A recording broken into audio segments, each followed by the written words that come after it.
अस्सलाम वालेकुम student. Grade 1 till 3 के लिए हम आज मल्टीप्लिकेशन करेंगे। जैसे कल हमने एडिशन और सब्ट्रैक्शंस किए थे और आप लोगों ने बहुत अच्छी तरीके से उसको समझा था और मुझे फ़ीडबैक बहुत अच्छा मिला। उम्मीद है कि आज आप लोग इसको भी इसी तरीके से करेंगे। आज हम जो मल्टीप्लिकेशन करेंगे यानी कि जो टेबल्स हमारे डिस्कशन में आएंगे वो 6, 7, 8 एंड 9 हैं।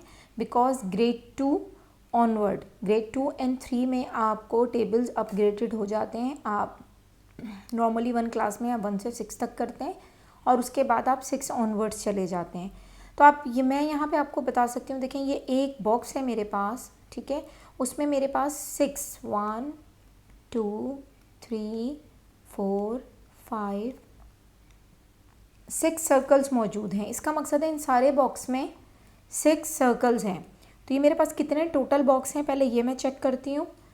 अगर मैं सिर्फ इसको सॉल्व करती हूँ इस तरीके से तो 1 2 3 मेरे पास 3 बॉक्स ऑफ 6 हैं, ठीक है। तो मैं यहाँ 6 मल्टीप्लाई बाय 3 करती हूँ तो मेरे पास आंसर आएगा 6 3s are 18। आप इसको काउंट भी कर सकते हैं 6 7 8 9 10 11 12 13 14 15 16 17 18, ठीक है। लेकिन इन शॉर्ट हम मल्टीप्लिकेशन से बहुत बड़े बड़े आंसर्स निकाल सकते हैं।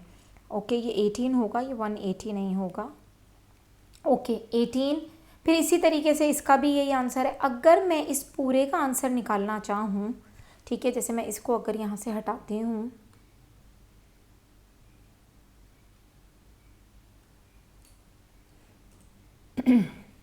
और मैं इन सब का आंसर निकालूँ तो कितने बॉक्स हैं 1 2 3, यानी कि ये 1 बॉक्स है, फिर 2, फिर 3, फिर 4, फिर 5 एंड 6 बॉक्स हैं।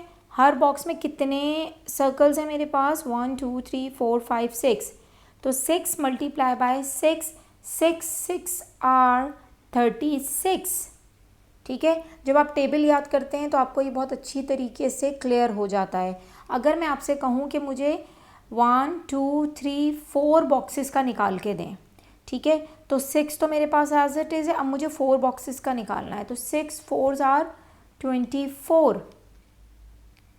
अगर वो मुझे कहते हैं कि आप मुझे 5 बॉक्स का निकाल के दें, मुझे 6 का नहीं चाहिए, यानी कि यहाँ तक निकाल के दें आप इस जगह तक का, तो मैं करूँगी 6 5s are 30।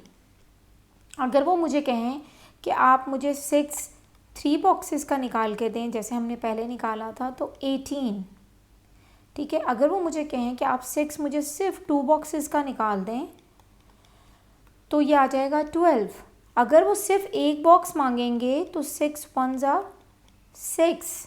इस तरीके से बेटा टेबल्स बनते हैं। 6 1s are 6 6 2s are 12, 6 3s are 18, 6 4s are 24, 6 5s are 30, 6 6s are 36। इसी तरीके से आप बॉक्स बढ़ाते जाएं और अगर 7 का टेबल है तो आप सर्कल 7 कर लें। इसी तरह 8 का, इसी तरीके से 9 का। आपको टेबल्स को लर्न करना होता है बिकॉज टेबल आपको लर्निंग के साथ आते हैं, ठीक है। तो अब हम सम सॉल्व करते हैं मल्टीप्लिकेशंस के, तो इंशाल्लाह और आपको चीज़ें क्लियर हो जाएंगी। वैसे उसके लिए पहले आपको टेबल याद करने होंगे।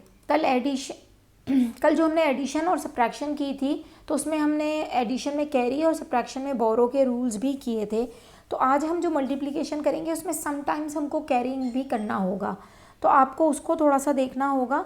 जैसे यहाँ है मेरे पास 5 3s are, तो मुझे पता है कि 5 के टेबल में 3 और 3 के टेबल में 5 की पोजीशन पे क्या आता है। अगर मुझे 5 3s are नहीं पता तो मैं 3 5s are करके भी पता कर सकती हूँ। 3 5s are 15, 7 2s are या 2 7s are 14, दोनों सेम होगा, ठीक है।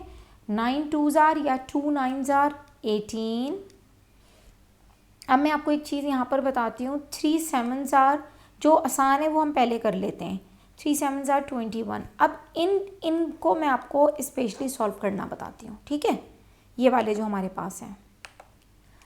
ओके, तो इसके अंदर हमारे पास बहुत सारे रूल्स लगेंगे। सबसे पहले आपको ये पता होना चाहिए स्टेप 1 में क्या करना है। स्टेप 1 में यूनिट मल्टीप्लाई विद यूनिट।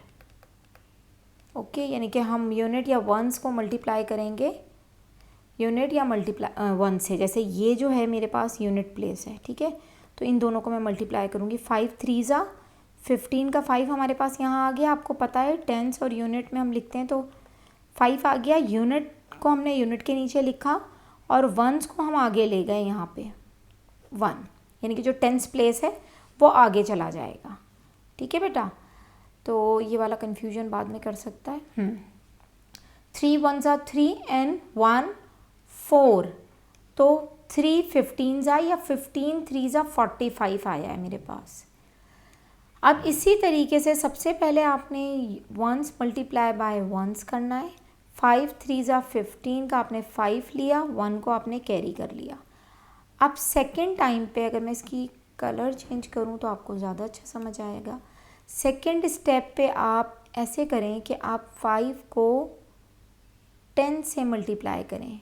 ठीक है, 5 2 ज़ा 10 और 1 हमने पहले कैरी कर रखा है, तो 5 2 ज़ा 10 एंड 1 11, और फिर हमने ये 1 दोबारा कैरी कर लिया। Okay, again change the colour. ठीक है, अब इस 5 को मैंने मल्टीप्लाई करना है इस वाले, इसको मैं थोड़ा नीचे से लेके जाती हूँ। Okay,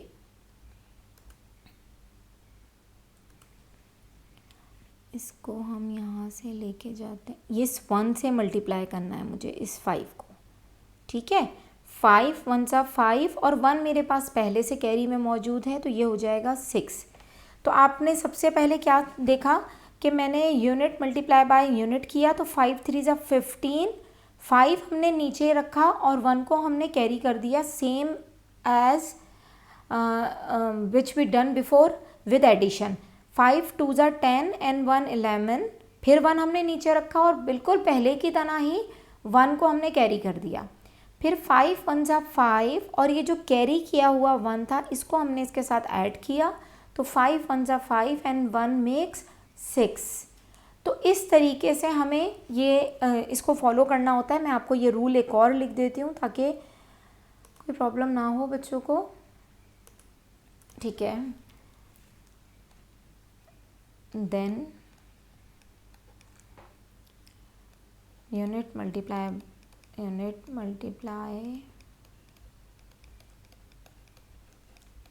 with tens, after that 100 1000, जितने भी नंबर्स हमारे पास मौजूद होंगे वो उससे मल्टीप्लाई होता जाएगा। लेकिन पहले हमें सबसे पहले यूनिट मल्टीप्लाई बाय यूनिट करना है, फिर यूनिट मल्टीप्लाई बाय 10 करना है। हमें चलना तरतीब के साथ है।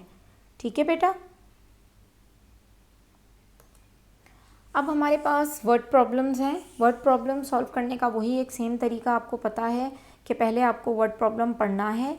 जैसे मैं आपको बताती हूँ कि मुझे वर्ड प्रॉब्लम में बच्चों को अराउंड 4 to 5 टाइम्स कहती हूँ आप पहले वर्ड प्रॉब्लम को पढ़ें, बिकॉज उसमें से फिर आपको खुद समझ में आ जाता है कि ये कहना क्या चाह रहे हैं और ये हमसे मांग क्या रहे हैं। जैसे यहाँ उन्होंने कहा है there are 8 sections of class 3 in a school. ये मेरे पास एक स्टेटमेंट है जो मुझे बता रही है कि एक स्कूल है जहाँ पे ग्रेड 3 के लिए उनके पास 8 सेक्शंस मौजूद हैं। जैसे हमारे पास होता है 3A 3B 3C 3D, इस तरीके से उनके पास 8 सेक्शंस मौजूद हैं। Each class has 39 students. Her class के अंदर यानी कि हर सेक्शन के अंदर 39 स्टूडेंट्स मौजूद हैं। How many class 3 students are there all together, यानी कि वो आपको ये बताना चाह रहे हैं, पूछ रहे हैं आपसे कि हर क्लास के अंदर 39 स्टूडेंट्स हैं। अब आप बताएं टोटल कितने स्टूडेंट्स स्कूल में मौजूद हैं ग्रेड 3 के। ठीक है, अब यहाँ देखें मैंने आपको एक बॉक्स से बता दिया, जैसे ये क्लास 1 है यानी कि क्लास 3 का सेक्शन ए हो गया, ऐसे कर लेते हैं। बी है, सी है, डी है, ई, एफ, जी और एच। तो ये 1 2 3 4 5 6 7 8 सेक्शंस हमारे पास मौजूद हैं। और उन्होंने भी हमें यही कहा है कि टोटल 8 सेक्शंस आर देयर और हर क्लास के अंदर कितने स्टूडेंट्स हैं, 39 स्टूडेंट्स हैं। अब वो कह रहे हैं ऑल टुगेदर मालूम करने का एक तरीका तो ये है कि आप 39 + 39 + 39 + 39 + 39 + करते रहें। आप 8 टाइम्स 39 को प्लस करें। दूसरा तरीका इन शॉर्ट ये है कि आप 39 को मल्टीप्लाई कर दें 8 से। ये बहुत इजी वे है और शॉर्टली वे में आप इसको कर सकते हैं। तो हम इसको इस तरीके से कर सकते हैं कि हम जब हमने टेबल्स याद किए हुए होंगे तो हमारे लिए बिल्कुल कोई मुश्किल नहीं होगी। 8 9 को हम मल्टीप्लाई करते हैं इस तरह, 8 मल्टीप्लाई बाय 9 इट इज़ 72। ठीक है, 72 हमारे पास आ रहा है, तो ये यूनिट है और फिर ये टेंस है। तो मैं यहाँ पर सिर्फ यूनिट लिखूँगी और ये जो टेंस है मेरे पास, टेंस प्लेस में मेरे पास 7 है, इसको मैं कैरी कर दूँगी। ठीक है, फिर इसी तरीके से 8 का टेबल मुझे पढ़ना है 3 तक। 8 3 ज़ा 24, 24 मेरे पास आ गया। अब इसमें मुझे 7 ऐड कर देना है जो मेरे पास यहाँ पर, यहाँ देखें ये कैरी में मौजूद है। तो 24 प्लस 7 क्या हो जाएगा मेरे पास, अगर मैं इसको ऐड करती हूँ 24 को, तो 7 फिंगर्स आपको आउट करनी है। एक तरीका ये है, मैं इन शॉर्ट कर लूँगी कि मैं यहाँ 6 और 1, मेरा आंसर 31 आ रहा है, लेकिन मैं आपको 24 से 31 तक यानी कि 7 ऐड करके बताती हूँ। आपने 7 फिंगर्स आउट करनी है और 25 से पढ़ना है। 25, 26, 27, 28, 29, 30 एंड 31। तो मेरा आंसर आ गया 31। यही आंसर मैंने यहाँ पे इंसर्ट कर देना है 312। ये मेरा आंसर आ गया। टोटल कितने स्टूडेंट्स एक क्लास में मौजूद हैं, 312 स्टूडेंट्स ऑल टुगेदर। तो यहाँ में पता लगा कि टोटल, यहाँ लिख देती हूँ मैं, total 312 students in the school of grade 3। ठीक है, या in the all section of grade 3। अब आपको ये चीज़ समझ में आ गई कि हम इसको किस तरीके से सॉल्व करते हैं। यानी कि सबसे पहले तो हमें ये देखना है कि कौन सी बात कहाँ तक रिलेट करती है। जैसे there are 8 sections of class 3, class 3 के 8 सेक्शंस थे इन आ स्कूल। अब हमें पता है क्लास 3 जो है वो ग्रेड 3 को कह रहे हैं, इसलिए ये हमारे लिए सिर्फ और सिर्फ इन्फॉर्मेशन है, ये हमारे ऑपरेशन का हिस्सा नहीं है। हमारे ऑपरेशन का हिस्सा बनेगा ये, और हमारे ऑपरेशन का ये जो इन्फॉर्मेशंस होंगी, जो रिलेट कर रही होंगी, जो आपको बता रही होंगी कि उनके ऊपर वर्किंग करनी है, वो असल में हमारे ऑपरेशन फिगर्स होते हैं। और जिनके ऊपर हमें सिर्फ और सिर्फ इन्फॉर्मेशन दी जा रही हो कि इस जगह से वो चीज़ बिलोंग करती है, इस स्कूल से बिलोंग करती है, इस क्लास से करती है, इस डेस्क से करती है, तो वो जस्ट हमारी इन्फॉर्मेशन होगी। फॉर द फर्दर हमें पता होगा कि ये एक इन्फॉर्मेशन है फॉर टैगिंग, यानी कि ये हमारा एक लेबल है कि ग्रेड 3 के अंदर, ये ग्रेड 3 की बात हो रही है जिसके 8 सेक्शंस हैं और हर सेक्शन के अंदर हमारे पास 39 स्टूडेंट्स मौजूद हैं। इसी तरीके से एक हमारे पास और वर्ड प्रॉब्लम है, mother bought 9 bags of peanuts if each bag contain 225 peanut, 225 peanut. यानी कि मदर ने यहाँ से सबसे पहले mother bought 9 bags, how many bags she bought, 9 bags। ये रहे, यहाँ तक मेरी एक इन्फॉर्मेशन है। इफ़ ईच बैग कंटेन कितने, 225 peanuts, how many peanuts did mother by all together. ये हमारे पास कितने बैग्स हैं, ये पहला बैग है हमारे पास, ये दूसरा, तीसरा, 4th, 5th, 6th, 7th, 8th and 9। और हर बैग के अंदर कितने पीनट्स मौजूद हैं, 225। सबसे पहले मल्टीप्लाई करते हैं, 9 5s आर, तो मैं यहाँ पर करती हूँ 9 multiply by 5 is equal to 45। वही फिर यूनिट, वही फिर टेंस, तो यूनिट प्लेस पे तो यूनिट आ जाएगा, टेंस प्लेस कैरी हो जाएगा। 9 2s आर 18, 18 के अंदर आपने क्या करना है, यहाँ पर मैं फिर करके बता देती हूँ। 9 2s आर 18 में आप प्लस करेंगे 4, आपका आंसर हो जाएगा 22। ठीक है, तो फिर वही आपकी बात आ गई कि यूनिट और 10, तो 22 में मैंने 2 यहाँ रखा, 2 को कैरी कर दिया। फिर 9 2s are 18 and 2 same answer है, तो 22 यहाँ पर हमारे पास आ जाएगा। तो 9 बैग्स के अंदर टोटल पीनट कितने थे, 2225। Total peanuts are there in 9 bags या 9 bags contain total 2225 peanuts। अब मुझे ये उम्मीद है कि आप लोगों को ये अच्छी तरीके से समझ में आ गया होगा। इससे रिलेटेड वर्कशीट्स और इससे रिलेटेड वर्क मैं आपको भेज देती हूँ अपने ग्रुप के ऊपर, तो उससे आपका ऑलमोस्ट ये मल्टीप्लिकेशन क्लियर हो जाएगा। नेक्स्ट टॉपिक पे हम फिर इंशाल्लाह जल्द ही डिवीज़न पे चलेंगे। जज़ाकल्लाह खैर, टेक केयर।